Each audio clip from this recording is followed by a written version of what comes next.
ناظرین، ریاست پاکستان کو اس وقت شدید سیاسی بحران کا سامنا ہے۔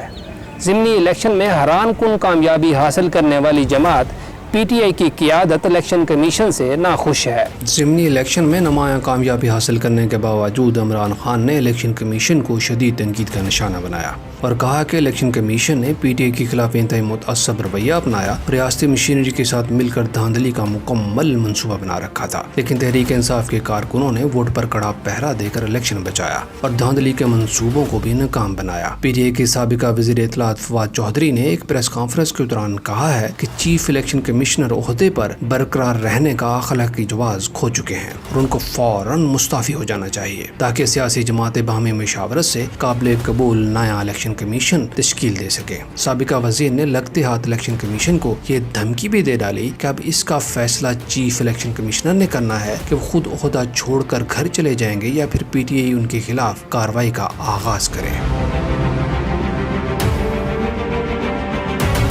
Imran Khan chief election commissioner پر تنقید کا کوئی موقع ہاتھ سے جانے نہیں دیتے۔ وہ الیکشن کمیشن کی غیر جانبداری پر شدید تحفظات کا اظہار کرتے ہیں۔ تحریک انصاف کے سپریم لیڈر کا کہنا ہے کہ ملک کے آگے بڑھنے کا واحد راستہ فوری طور پر صاف شفاف الیکشن ہے جو کہ غیر متنازع الیکشن کمیشن کروائے۔ کوئی اور راستہ سیاسی بے یقینی اور مزید معاشی افراتفری کا باعث بنے گا۔ دوسری طرف مسلم لیگ نون کے رہنما اور وزیر داخلہ رانا ثناءاللہ نے پریس کانفرنس کرتے ہوئے کہا ہے کہ عمران خان ایسا پاگل شخص ہے جو جیت کر بھی کہتا ہے کہ میرے ساتھ دھاندلی ہوئی ہے، اور ہم ہار کر بھی چیف الیکشن کمشنر پر بھرپور اعتماد کا اظہار کرتے ہیں اور ہم الیکشن کمیشن کے خلاف مہم جوئی کا بھرپور دفاع کریں گے اور عمران خان کو اجازت نہیں دیں گے کہ وہ اداروں کے خلاف قانونی مہم چلا کر ان کو دباؤ میں لا کر اپنے معصوم مقاصد کی تکمیل کرے۔ انہوں نے مزید کہا کہ عمران خان اپنے دور حکومت میں الیکشن کمیشن کے عملے کو اغوا کروا کر الیکشن چرانے کے عادی رہے ہیں، لیکن مسلم لیگ نون نے صاف شفاف الیکشن کروا کر ایک مثال قائم کی ہے۔